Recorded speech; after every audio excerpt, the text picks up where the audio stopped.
வணக்கம். Roosters crime time சீரீஸில் மீண்டும் ஒரு முறை வரவேற்கிறேன். கிரைம் பேஸ் ஸ்டோரிஸ்களை நீங்க மிகப்பெரிய அளவில் பாராட்டி வருகிறீர்கள், ரசித்து வருகிறீர்கள். அதற்காக நன்றிகள் பல. இன்னைக்கு நான் கொண்டு வந்த ஸ்டோரி யாராலையுமே மறக்க முடியாத ஒரு ஸ்டோரி. ஒரு பிரபலமான ஸ்டோரியாக இருந்தால் கூட இந்த ஸ்டோரியை பற்றி பல்வேறு நபர்கள் படித்திருந்தால் கூட பார்த்திருந்தால் கூட இந்த நபரை பற்றி இன்னும் தெரிய வேண்டும் என்கிற அந்த ஆவல் இருந்து கொண்டே இருக்கிறது. கிரைம் உலகத்தில் இது போன்ற பல்வேறு நபர்கள் இருக்கிறார்கள். அவர்களை பற்றி அவர்கள் உயிருடன் இருந்தால் கூட மறைந்தால் கூட அவர்களை பற்றி தெரிஞ்சு கொள்ளக்கூடிய அந்த ஆவல் மக்கள் மனதில் எப்பவுமே இருந்து கொண்டுதான் இருக்கிறது. சந்தனக்கட்டை வீரப்பனாக இருக்கட்டும், தாவூத் இப்ராஹிமாக இருக்கட்டும், அல்ல ஒசாமா பின் லாதனாக இருக்கட்டும், இது போன்ற பல்வேறு நபர்கள் அவர்களுடைய கிரைம் உலகத்தை பற்றி அறிஞ்சு கொள்ள தெரிஞ்சு கொள்ள அந்த ஆவல் எப்பவுமே தீர்க்க முடியாத ஒரு விஷயமாக இருக்கிறது. ஊட்டி நேச்சுரல்ஸ் வழங்கும் ஹாப்பி கப்பிள்ஸ் மூலிகை பொடி ஆண்களின் நரம்பு பலவீனம், உடல் மற்றும் மனச்சோர்வு உள்ளிட்ட தீர்வாக இருக்கும் சிறந்த இயற்கை நிவாரணி. 30க்கும் மேற்பட்ட மூலிகைகளை கொண்டு இயற்கையான முறையில் 85 வருட பாரம்பரிய தயாரிப்பில் உருவான ஹாப்பி கப்பிள்ஸ். இதே போன்ற ஒரு ஸ்டோரியை பற்றி தான் இன்னைக்கு நாம் பார்க்க போகிறோம். சென்னையிலிருந்து வந்த ஒரு ஸ்டோரி. ஒரு காலகட்டத்தில் ஒட்டுமொத்த இந்தியாவையே உலுக்கிய ஒரு ஸ்டோரி, சென்னையை உலுக்கிய ஒரு ஸ்டோரி. அந்த காலகட்டத்தில் பெண்கள் சுதந்திரமாக தைரியமாக ரோட்டில் போகக்கூட முடியாத ஒரு ஸ்டோரி. எப்ப யார் எங்க கடத்தப்பட போகிறார், எந்த சிவற்றில் யாரை புதைத்து விடுவார்கள், யாரை கொளுத்தி விடுவார்கள் என்கிற ஒரு காலகட்டம். இந்த கதையில் அரசியல் இருக்கிறது, போலீஸ் இருக்கிறது, பிரைப் இருக்கிறது, கிட்னாப்பிங் இருக்கிறது, மர்டர் இருக்கிறது, த்ரில்லிங் இருக்கிறது, எல்லாமே இருக்கிறது. ஒரு நல்ல படம் எடுப்பதற்கு என்னெல்லாம் தேவையோ அனைத்துமே இருக்கிறது. அதை வைத்து வெப் சீரிஸும் எழுதிவிட்டார்கள், படங்களும் எடுத்து விட்டார்கள், பயோகிராஃபியும் எழுதிவிட்டார்கள். இது போன்ற அனைத்து விஷயமும் இந்த ஸ்டோரியிலிருந்து நீங்க எக்ஸ்ட்ராக்ட் செய்யலாம். அந்த அளவில் ஒரு ஃபேமஸான கதை தான் ஆட்டோ சங்கருடைய கதை. ஆட்டோ சங்கர் இந்த பேருக்கு பின்னாடும் ஒரு கதை இருக்கிறது. அதையும் இந்த கதையில் நாங்க கொண்டு வர முயற்சி செய்திருக்கிறோம். இந்த கதையை நீங்க பார்த்தீர்கள்னா உங்களுக்கு புரிய வரும் எப்படி ஆட்டோ சங்கருடைய பெயர் ஆட்டோ சங்கராக வந்தது. 1955ஆம் ஆண்டு காங்கேயநல்லூர் என்கிற ஒரு கிராமம் வெள்ளூர் டிஸ்ட்ரிக்டில் இருக்கிறது. அங்க பிறந்த கௌரி சங்கர் என்கிற இந்த நபர் காலப்போக்கில் ஆட்டோ சங்கராக மாறியது எப்படி, அதை நீங்க பார்ப்பீர்கள். 1955ஆம் ஆண்டு பிறந்து ஒரு 10-15 வயது இருக்கும்போது ஒரு 70ஆம் ஆண்டில் சென்னை நோக்கி பயணிக்கிறார் இந்த நபர். 15 வயது சிறுவன், பல கனவுகள், எப்படியாவது சம்பாதித்து பெரியாளாகிவிடும் என்கிற ஒரு கனவு. இந்த நபர் ஒரு திறமையான நபராக இருந்தால் கூட குறுக்கு வழியில் பணத்தை சம்பாதிப்பது எப்படி என்கிற ஒரு கனவுடன் வந்த இளைஞர். பெயிண்டிங் அந்த காலகட்டத்தில் நீங்க பார்த்தீர்களா, கையால் தான் இந்த ரோட்டில் எல்லாம் வரைவார்கள். புதிய படங்களுக்காக இருக்கட்டும், அல்ல இந்த பாலிட்டிஷியன்ஸ்களுடைய பெரிய பெரிய போராட்டங்கள், அதற்கெல்லாம் இவர்கள் வரைவார்கள். அந்த வரையக்கூடிய வேலை தான் ஆட்டோ சங்கருடைய முதல் வேலை. அப்ப இருந்த அரசாங்கம் திடீர் என்று மதுவிலக்கை தமிழ்நாட்டில் கொண்டு வருகிறது. முற்றிலும் எங்கேயுமே மதுபானங்கள் கிடைக்காது. அப்போ உருவானதுதான் ஒரு புதிய கிரைம், கடத்தல் தொழில். ஆட்டோ சங்கருடன் இருந்த பல இளைஞர்கள் அந்த தொழிலை செய்ய தொடங்கி இருக்கிறார்கள். ஏதாவது வெளியிலிருந்து சாராயத்தை கடத்தி கொண்டு வந்து விற்பது. மிகப்பெரிய அளவில் அவர்களும் பணம் பார்க்க தொடங்கி இருக்கிறார்கள். ஆட்டோ சங்கருக்கும் அந்த ஆசை தூண்டியது. நானும் என்ன இந்த பெயிண்ட் பிரஷ் எல்லாம் இது விலைக்கு ஆகாது, இந்த மாதிரி கடத்தல் தொழில் இறங்கினோம்னா சீக்கிரமா பெரிய ஆள் ஆகிடலாம். அந்த காலகட்டத்தில் மது விலக்கு அமலுக்கு கொண்டு வந்ததற்கு போது மது பிரியர்கள் ஒரு மிகப்பெரிய போராட்டத்தை நடத்தி அந்த போராட்டத்திற்கு பயந்து அந்த பேனை நீக்கிய காலகட்டமும் இருந்தது. இன்னொரு பக்கம் பெண்கள் ரோட்டில் இறங்குகிறார்கள். எப்படி நீங்க கூறிய ப்ராமிஸிலிருந்து மாறலாம் என்று மீண்டும் ஒரு முறை மது விலக்கு கொண்டு வரப்படுகிறது. இப்போ இந்த கள்ளு, நாட்டு சாராயம், இதெல்லாம் கடத்தல் தொழிலாக மாறுகிறது. இப்போ இந்த மது சாராய தொழில் மிகப்பெரிய தொழிலாக மாறுகிறது. அப்போ ஒரு புது இனோவேஷன், எப்படி இந்த கடத்தலை செய்யலாம்னா ஆட்டோ ஒரு சுலபமான வழி. பிகாஸ் அந்த காலகட்டத்தில் ஆட்டோ எங்க வேணாலும் ஒரு கம்யூனிகேஷனுக்கான ஒரு கம்யூட்கான ஒரு வழி. எங்க வேணாலும் போகலாம் வரலாம், பேசஞ்சர் இருப்பார்கள், போலீசார்கள் நிறுத்த மாட்டார்கள், அவ்வளவு பெரிய அளவில் செக்கும் செய்ய மாட்டார்கள். ஆட்டோ சங்கர் ஒரு கேங்கில் போய் இணைகிறார். அங்க போய் இந்த வேலையெல்லாம் கற்றுக்கொண்டு தன்னுடைய தம்பி மோகன், எல்டஸ் இவருடைய மைத்துனர் 2 பேரையும் வைத்து ஒரு புதிய கேங்கை தொடங்குகிறார். ஆட்டோல கடத்தல் தொழில் ஆரம்பிக்கிறார். ஆட்டோ சங்கரை பற்றி படித்து பார்க்கும்போது ஏற்கனவே ஒரு திருமணம் நடந்து அந்த பெண்மணி சுசைட் வழியாக மரணம் அடைகிறார். 4 குழந்தைகள் முதல் மனைவியை வைத்து, 2வது மனைவி இதே போன்ற விவகாரத்து, 3வது மனைவி லலிதா. இந்த கதையிலிருந்து வரக்கூடிய ஒரு மிகப்பெரிய திருப்பம். லலிதா ஒரு டான்ஸ் பாரில் நடனம் ஆடக்கூடிய ஒரு பெண்மணி. அப்பெல்லாம் கேபரே ஒரு மிகப்பெரிய அளவில் மெட்ராஸில் இருக்கும் கேபரே டான்ஸ். இது போன்ற இடங்களுக்கு வரப்போக இருக்கக்கூடிய ஆட்டோ சங்கர் அவருக்கு ஒரு புதிய பிஸ்னஸ் தூண்டியிருக்கிறது. பெண்களை வைத்தும் சம்பாதிக்கலாம். அந்த காலகட்டத்தில் நீங்க பார்த்தீர்கள்னா டவுரி ஒரு மிகப்பெரிய பிரச்சனையாகவும் பார்க்கப்பட்டது. ஏழை குடும்பத்திலிருந்து பல பெண்கள் மெட்ராஸை நோக்கி வருவதும், அல்ல ஒரு சில இன்சிடென்ட்ஸ்கள் நீங்க பார்த்தீர்கள்னா பெண்களை பணத்திற்காக வித்த கதைகளும் இருக்கிறது. அப்போ அது போன்ற பெண்களை தேடி ஒரு பிஸ்னஸை உருவாக்கலாம் என்கிற ஒரு நோக்கத்துடன் அதையும் இந்த நபர் தொடங்க ஆரம்பித்திருக்கிறார். அதாவது பல பெண்களை லாட்ஜ் எல்லாம் வாடகைக்கு எடுத்து அங்கிருந்து பெண்களை சப்ளை செய்யக்கூடிய வேலையை இவர் பார்த்து வந்திருக்கிறார். இது போன்ற பழக்கமான நபர் தான் லலிதா. லலிதாவுடன் இவருக்கு காதல் ஏற்பட்டிருக்கிறது. இந்த ரிசர்ச் செய்யும் போது 2 விதமான ஸ்டோரி. ஒரு பக்கம் லலிதாவுடன் திருமணம் நடந்து விட்டதாக, இன்னொரு பக்கம் இல்ல, லலிதா வெறும் காதலி மட்டும்தான். இது மட்டுமல்ல, ஆட்டோ சங்கருடைய பெண்களுடைய இந்த எண்ணிக்கை, மனைவிகளுடைய எண்ணிக்கை, அதுவும் ஒரு மிகப்பெரிய அளவில் இருந்தது. ஆட்டோ சங்கருடைய girl friend and wife list ஒரு நீண்ட லிஸ்டாக இருந்ததாகவும் ஒரு சில ரிப்போர்ட்டர்ஸ்கள் எழுதியிருக்கிறார்கள். சரி, லலிதாவுடன் காதல் ஏற்பட்டதற்கு பின்பு லலிதா ஒரு மிகப்பெரிய அளவில் பிட்ரே செய்கிறார். ஆட்டோ சங்கருடைய ஒரு டிரைவருடன் அவர் ஓடி போகிறார். ஆட்டோ சங்கர் அந்த ஏமாற்றத்தை தாங்க முடியாமல் எப்படியோ தேடி பிடிச்சு கொண்டு வருகிறார். பெரியார் நகர், சென்னையில் இருக்கக்கூடிய பெரியார் நகர் தான் ஆட்டோ சங்கருடைய ஒரு ஹப்பாக இருந்திருக்கிறது, ஒரு கோட்டையாக இருந்திருக்கிறது. பெரியார் நகருக்கு கூட்டி வந்து முதலில் லலிதாவை கொண்டிருக்கிறார், அடிச்சே கொண்டிருக்கிறார். அந்த அவருடைய கூட்டி சென்ற நபருக்கு முன்பு கொன்றது மட்டுமல்லாமல் அந்த சவத்தை செவத்திலேயே அதை அடக்கம் செய்து பூசி முழுகி இருக்கிறார்கள் சிமெண்டை போட்டு. கூட்டி போன நபருக்கு கிடைத்த தண்டனை உயிருடன் கொளுத்தி விட்டார்கள், தீ வைத்து கொளுத்தி விட்டார்கள். கிடைத்த சாம்பல் எலும்புக்கூடுகளை பே ஆஃப் பெங்கால் கடலில் கரைத்து விட்டார்கள், எந்த விதமான தடையும் இருக்கக்கூடாது என்று. ஆட்டோ சங்கருடைய முதல் கிரைம், முதல் குற்ற பதிவுன்னு நீங்க பார்த்தீர்கள்னா கடத்தல் தொழில். 2வது ஹீனியஸ் கிரைம்னு நீங்க பார்த்தீர்கள்னா இந்த இரட்டை கொலை. இதற்கு பின்பு ஆட்டோ சங்கர் தன் மீது இருக்கக்கூடிய வைராக்கியம், அந்த அரகன்ஸை வைத்து ஒட்டுமொத்த சென்னையே ஒரு கை பார்த்து விடலாம் என்கிற ஒரு நோக்கத்துடன் வேலை பார்த்திருக்கிறார். இதற்கு தேவைப்பட்ட 2 விஷயங்கள், போலீசார்கள், இன்னொரு பக்கம் அரசியல்வாதிகள். இல்லீகல் வழியாக நடத்தக்கூடிய டான்ஸ் பார் இல்லை என்றால் கூட ஒரு வைஷ்யாலை ப்ராஸ்டிடியூஷன் ராக்கெட் நடத்தி வந்த இந்த நபர்.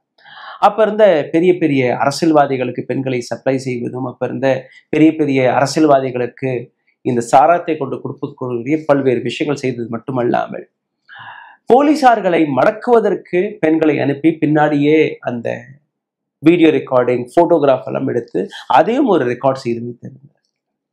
இன்னொரு பக்கம் பாலிட்டிஷியன்ஸ்களுடைய அந்த நட்பு, அதையும் தாண்டி அவர்களுக்கும் பெண்களை சப்ளை செய்து அந்த பர்சனல் போட்டோகிராஃப்ஸ்களை ஒரு ப்ரூஃபாக வைத்திருந்திருக்கிறார். என்னைக்கு தேவைப்பட்டாலும் இவர்களை நான் பயனுக்கு கொண்டு வருவேன். இது போன்று மிகப்பெரிய அளவில் நடந்து கொண்டிருக்கும் போது திடீர் என்று போலீசார்களுக்கு ஒரு தகவல் வருகிறது. பெற்றோர்கள் ஆங்காங்கே கம்ப்ளைண்ட் கொடுக்கிறார்கள், என்னுடைய மகளை காணவில்லை என்று. போலீசார்களோ ஒரு விதத்தில் இது ஆட்டோ சங்கருடைய வேலை என்று தெரிந்தால் கூட ஆட்டோ சங்கர் மீது எந்த விதமான நடவடிக்கையும் இருந்தாமல் அந்த ரிப்போர்ட்டை கூட ஃபைல் செய்யாமல் அவர்களை விரட்டி அடித்திருக்கிறார்கள். எங்கேயோ ஓடி போயிருப்பா, இல்ல நீங்க பணத்திற்கு வித்திருப்பீங்க, இல்ல நீங்களே கொலை செய்திருப்பீர்கள் என்கிற பல்வேறு குற்றச்சாட்டுகள் அந்த பெற்றோர்கள் மீது. இது மாதிரி 9 மிஸ்ஸிங் கம்ப்ளைண்ட்ஸ், பெண்களுடைய மிஸ்ஸிங் கம்ப்ளைண்ட்ஸ். தமிழ்நாடு போலீஸ் அதை மிகப்பெரிய அளவில் சீரியஸாக அப்போ எடுத்துக்கொள்ளவில்லை. அந்த காலகட்டம் பெற்றோர்கள் எங்க போனாலும் அவர்களுக்கு ஏமாற்றம் தான் கிடைத்தது. போலீசார்கள் எந்த விதமான சப்போர்ட்டும் கொடுக்கவில்லை. அரசியல்வாதிகளிடம் போனால் அரசியல்வாதிகளுக்கு ஏற்கனவே ஆட்டோ சங்கர் மிக பழக்கமான நபர், யாருமே எந்த உதவியும் செய்யவில்லை. இதே காலகட்டத்தில் இன்னொரு இன்சிடென்ட் நடக்கிறது. பெரியார் நகர்ல இருக்கக்கூடிய அவருடைய ஒரு ப்ராஸ்டிடியூஷன் சென்டரில் ஒரு 3 இளைஞர்கள் வந்திருக்கிறார்கள். அங்க இருந்த ஒரு பெண்ணுடன் பழகி சென்னை சுத்தி பார்க்க வர்றையான்னு கேட்டபோது அந்த பெண்ணும் அந்த ஆசையில் போய் ஆட்டோ சங்கர் போய் கேட்டிருக்கு. அதெல்லாம் போக முடியாது. அதையும் தாண்டி அந்த இடத்துல இருந்து இன்னும் ஒரு சில நபர்கிட்ட போய் கேட்டிருக்கு, இந்த மாதிரி நான் போய் சுத்தி பார்த்துட்டு வந்துடுறேன் அப்படின்னு. ஆட்டோ சங்கருக்கு கோபம் வந்துருச்சு. ஆட்டோ சங்கர் அந்த 3 நபர்களையுமே பப்ளிக்கலி அடிச்சு கொண்டிருக்கிறார். கொன்றது மட்டுமல்லாமல் அந்த பயத்தை உருவாக்குவதற்காக, அதாவது அந்த சென்டரில் இருக்கக்கூடிய பெண்கள், அங்க வேலை பார்க்கக்கூடிய நபர்கள் மனத்தில் ஒரு மிகப்பெரிய அளவில் பயம் இருக்கணும் என்கிற விஷயத்திற்காக அந்த 3 நபர்களையுமே அங்கே எரிச்சு கொன்று சாம்பலாக்கி அதையும் கடலில் கரைத்த அந்த கதை. சரி, இப்போ ஆட்டோ சங்கர் ஒரு மிகப்பெரிய சேலஞ்சாக மாற தொடங்கி விடுகிறார். காலப்போக்கில் நீங்க பார்த்தீர்கள்னா மத்திய அரசாங்கம் தமிழ்நாட்டு அரசாங்கத்தை டிஸ்மிஸ் செய்கிறது. அதாவது பிரசிடென்ட் ரூல் போடப்படுகிறது. பிரசிடென்ட் ரூல் கவர்னர், இங்க கவர்னர் ஆட்சி வருகிறது. கவர்னர் அலெக்சாண்டர் அவரிடம் ஒரு மிகப்பெரிய அளவில் கம்ப்ளைண்ட்ஸ் போய் கொண்டிருக்கிறது ஆட்டோ சங்கரை பற்றி. இந்த 9 பெண்களை தொலைத்த குடும்பத்தினர்கள் அவர்களும் போயிருக்கிறார்கள். இதே தருணத்தில் இன்னொரு கிரைமும் இங்க நடக்கிறது. குஜராத்திலிருந்து தமிழ்நாட்டிற்கு படிக்க வந்த ஒரு மாணவி, அவரை ஒரு சில நபர்கள் ஆட்டோவில் கடத்த முயற்சித்திருக்கிறார்கள். ஒரு விதத்தில் நீங்க பார்த்தீர்கள்னா கடத்தி கூட்டி போகும்போது அந்த பெண் எப்படியோ தப்பித்து ஓடி வந்து நேரடியாக போலீஸ் ஸ்டேஷனுக்கு போய் கொடுத்த அந்த ரெக்கார்டு, இந்த மாதிரி என்னை ஒரு சில நபர்கள் கடத்தி செல்ற முயற்சித்தார்கள், எனக்கு பாதுகாப்பு கிடையாது. அப்போ அந்த போலீசார்கள் விசாரித்த போது, யார் என்னன்னு விசாரித்த போது, எனக்கு யாருன்னே தெரியாது, நான் வெளியூர்ல இருந்து வந்த ஒரு பெண்மணி, ஆனால் அந்த என்னை கடத்தி சென்ற நபர்கள் ஒரு பெயரை அடிக்கடி பயன்படுத்தினார்கள், ஆட்டோ சங்கர் என்று. இதுதான் முதல் முறையாக போலீஸ் ரெக்கார்டில் ஆட்டோ சங்கர் என்கிற அந்த வார்த்தை பதிவானது. இதற்கு முன்பு நீங்க பார்த்தீங்கன்னா கௌரி சங்கர் என்கிற வார்த்தையை வைத்துதான், அந்த பெயரை வைத்துதான் கேஸ் எல்லாம் பதிவிட்டார்கள். இப்போ ஆட்டோ சங்கர் என்கிற இந்த பெயர் வருகிறது. ஆட்டோ சங்கர் ட்ரை பற்றின இந்த கம்ப்ளைண்ட்ஸ், 9 மிஸ்ஸிங் கம்ப்ளைண்ட், ஒரு கிட்னாப்பிங் கம்ப்ளைண்ட், 3 நபர்களை கொன்ற கம்ப்ளைண்ட், இது எல்லாமே கவர்னர் கவனத்திற்கு போகிறது. அலெக்சாண்டர் அவர்கள் இந்த கம்ப்ளைண்டை பார்த்த உடனடியாக ஒரு எஸ்ஐடியை ஃபார்ம் செய்கிறார். இந்த எஸ்ஐடி எந்த அளவில் இருந்தது என்று நீங்க பார்த்தீர்கள்னா, inspector general of police mister K Mohandas இதில் தலைமை தாங்கியிருக்கிறார். Deputy superintendent of police K Vijayakumar அவர்கள், ஒரு இன்ஸ்பெக்டர் ஆர் நட்ராஜன், இதை தாண்டி ஒரு கான்ஸ்டபிள் ஆரி. ஆரி ஒரு மிக முக்கியமான ஒரு கதாபாத்திரம். ஆரிக்கு ஆட்டோ சங்கரை பற்றி, அவருடைய ஒட்டுமொத்த கேங்கை பற்றி, அவருடைய ஒட்டுமொத்த கிரைம் விஷயங்களை பற்றி நன்றாக தெரிந்த ஒரு நபர்.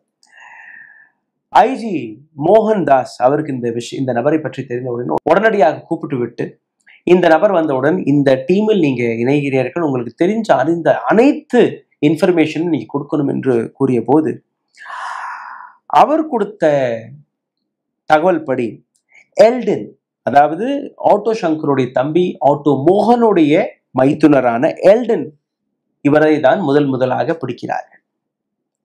எல்டனை போலீஸ் ஸ்டேஷன் கூட்டி சென்று ஒரு 2-3 அறை கொடுத்த உடனே எல்டன் உடைந்து விடுகிறார். எல்டனுக்கு அடுத்த மிரட்டல் கொடுக்கிறார்கள் போலீசார்கள். அதாவது, நீ வாயை திறக்கவில்லை என்றால் இங்கே உன்னை நாங்கள் கொன்று புதைத்து விடுவோம். அதிலிருந்து பயந்து எல்டன் மோகன் செய்த குற்றங்கள், ஆட்டோ சங்கர் செய்த குற்றங்கள் அனைத்துமே உடைத்து விடுகிறார். அவர் கொடுத்த தகவல் படி 1980ஆம் ஆண்டு நடந்த அனைத்து குற்றங்களையுமே அவர் ஒவ்வொன்றாக எடுத்து வைக்கும் போது 2 பேருமே கைது செய்கிறார்கள். அதாவது ஆட்டோ சங்கர், மோகன், எல்டன் 3 பேருமே கைதாகிறார்கள். மிகப்பெரிய அளவில் ப்ரொடெஸ்ட், மிகப்பெரிய அளவில் பிரஷர், மீடியா பிரஷர் அனைத்துமே நடந்ததற்கு பின்பு 27 ஜூன் 1988ஆம் ஆண்டு முதல் முறையாக ஆட்டோ சங்கர் கைதாகிறார். அதற்கு அடுத்த நாளே நீங்க பார்த்தீர்கள் அவருக்கு பெயிலும் கிடைத்து விடுகிறது. அதாவது எந்த அளவில் இந்த வெப் ராக்கெட் இருந்தது, ஸ்கேம் ராக்கெட் இருந்தது நீங்க பார்த்தீர்கள். போலீசார்கள் ஆட்டோ சங்கர் மீது ஒரு சரியான வழக்கை கூட போட முடியவில்லை. பின்னாடி அரசியல்வாதிகளுடைய பிரஷர், இது எல்லாத்தையுமே தாண்டி கவர்னர் போட்ட SIT, அதிலிருந்து வெளிவந்த இந்த ரிசல்ட் தான் ஆட்டோ சங்கருடைய இந்த கைதாக இருந்திருக்கிறது. இந்த கைதிற்கு பின்பு முதல் முறையாக தமிழ்நாட்டில் இருக்கக்கூடிய அனைத்து பத்திரிகைகளிலுமே ஆட்டோ சங்கரை பற்றி முதல் கட்டுரை வெளியாகிறது. அடுத்த நாள் ஒட்டுமொத்த இந்தியாவில் இருக்கக்கூடிய பத்திரிகைகள் அவர்களும் ஆட்டோ சங்கர் மீது எழுத தொடங்குகிறார்கள். இந்த விசாரணை உள்ள போக போக போக ஆட்டோ சங்கர் கொடுத்த தகவல் படி நீங்க பார்க்கும்போது பெரியார் நகரில் இருக்கக்கூடிய அவருடைய வீட்டிலிருந்து 6 கூடுகள், எலும்பு கூடுகள், மனித எலும்பு கூடுகள் கிடைத்திருக்கிறது. அந்த இடத்தில் கிடைத்த ஒரு டைரி, அந்த டைரியை படித்து பார்க்கும்போது பல போலீசார்களுடைய பெயர், பல அரசியல்வாதிகளுடைய பெயர், கொடுக்கல் வாங்கல் அந்த கணக்கு எல்லாம் அதில் இருந்திருக்கிறது. ஒரு மிகப்பெரிய எக்ஸ்போஷர் அது. அதை அப்படியே முடக்கி விட்டார்கள். காரணம், அதுல இருக்கக்கூடிய பெயர்கள் மட்டும் வெளியில் வந்திருந்தால் தமிழ்நாட்டில் ஒரு பிரளயமே வெடித்திருக்கும். ஆனால் கூட DSP ரேங்கில் இருக்கக்கூடிய ஒரு மிகப்பெரிய போலீஸ் அதிகாரியும் சஸ்பெண்ட் செய்தார்கள். ஒரு சில சின்ன சின்ன அதிகாரிகளை சஸ்பெண்ட் செய்து ஒட்டுமொத்த அந்த டைரியில் இருந்த பெயர்களையுமே காப்பாற்றக்கூடிய வேலையை தான் அப்ப இருந்த போலீஸ் மற்றும் அரசாங்கம் செய்தது. எனிவேஸ், சங்கரை இங்க புழல் சிறையில் அடைத்து விட்டார்கள். 3 வார்டனை கைக்குள் போட்டு, ஒரு ஜூனியர் ஸ்டாஃபை கைக்குள் போட்டு ஒரு சில நாட்களிலேயே அங்கிருந்து தப்பித்து ஓடுகிறார் ஆட்டோ சங்கர். ஆட்டோ சங்கருக்கு இதற்கு முன்பே நீங்க பார்த்தீர்கள், அவருக்கு எக்ஸிகியூஷனுக்கான, அதாவது மரண தண்டனை கைதி ஆட்டோ சங்கர், தூக்கு தண்டனை கிடைத்து விட்டது. 1991 ஆண்டு 92 ஆண்டெல்லாம் நீங்க பார்த்தீர்கள், ஒரு மிகப்பெரிய அளவில் சர்ச்சையில் இருக்கக்கூடிய இந்த நபர் மே 31, 1991 ஆண்டு செங்கல்பட்டு செஷன்ஸ் கோர்ட் இவருக்கு மரண தண்டனை கொடுக்கிறது. ஆட்டோ சங்கர், எல்டன் மற்றும் சிவாஜி என்கிற இந்த 3 பேருக்குமே. ஆட்டோ சங்கருடைய தம்பியான மோகன் அவருக்கு லைஃப் இம்ப்ரிசன்மெண்ட் கிடைக்குது. இன்னும் ஒரு சில அவருடைய கேங்கில் இருக்கக்கூடிய நபர்களுக்கு 6 வருடம் 10 வருடம் இந்த மாதிரியான வெவ்வேறு ஜட்ஜ்மெண்ட்கள், வெவ்வேறு தீர்ப்புகள். கௌரி சங்கர் இங்கே மட்டும் நிற்கவில்லை. அதாவது ஆட்டோ சங்கருடைய உண்மையான பேர் கௌரி சங்கர். மட்ராஸ் ஹைகோர்ட்டிற்கு மேன்மனு போட்டிருக்கிறார். அதாவது இந்த தீர்ப்பை எங்களால் ஏற்றுக்கொள்ள முடியவில்லை, எங்களை மன்னித்து விடுங்கள் என்று. ஜூலை 17, 1992 ஆண்டு மட்ராஸ் ஹைகோர்ட் அவருடைய பெட்டிஷனை ரிஜெக்ட் செய்கிறது. Supreme court of India April 5, 1994 ஆண்டு அங்கிருந்தும் இவருடைய அப்ளிகேஷன் ரிஜெக்ட் செய்யப்படுகிறது. இதை தாண்டி ஆட்டோ சங்கர் சுப்ரீம் கோர்ட்டுக்கு பிறகு பிரசிடென்டிடம், அதாவது ஜனாதிபதியிடமும் முறை எடுத்து வைத்திருக்கிறேன், என்னை மன்னித்து விடுங்கள் என்று. அப்ப இருந்த ஜனாதிபதியான டாக்டர் சங்கர் தயாள் சர்மா அவரும் இந்த அவருடைய கிரைம் எல்லாம் படித்து பார்த்து அந்த மர்சி பெட்டிஷனை ரிஜெக்ட் செய்கிறார். இந்த இடத்தில் நடந்த இன்வெஸ்டிகேஷன் மற்றும் போலீசிடம் கொடுத்த அந்த வாக்குமூலங்களில் நீங்க பார்த்தீர்கள், அந்த 9 மிஸ்ஸிங் பெண்களை பற்றி பேசும்போது அவர்களே உங்களால் தேடி கண்டுபிடிக்க முடியாது, யாருமே உயிருடன் இல்லை, எல்லாரையுமே நான் கொன்னுட்டேன் என்கிற ஒரு ஸ்டேட்மெண்ட். ஆனால் அவர்களுடைய உடல் எப்பவுமே கிடைக்கவில்லை. காரணம், ஆட்டோ சங்கர் பல நபர்களை, அவருடைய ஸ்டைல், மோட் ஆஃப் ஆப்பரண்டி எப்படின்னா, ஒரு நபரை கொன்று அந்த நபருடைய சடலத்தை தீ வைத்து கொளுத்தி அந்த எலும்புக்கூடுகள் இல்ல மீதம் இருக்கக்கூடிய சாம்பல் எல்லாம் கடலில் கரைப்பது மட்டும்தான். அப்போ எத்தனை பேரை கொன்றிருப்பார் என்று பாருங்கள். கணக்கில் இருந்த நபர்களே 9 + 6 15. ஆனால் அவர் கொன்ற நபர்களுடைய எண்ணிக்கை இல்லை என்று தான் கூறுகிறார்கள். அந்த காலகட்டத்தில் அழகான பெண் அல்ல ஒரு இளமையான பெண் எங்கேயுமே வெளியே நடமாட முடியாத ஒரு காலகட்டம். இந்த நபருக்கு தூக்கு தண்டனை கிடைத்தது ஏப்ரல் 27, 1995 ஆண்டு.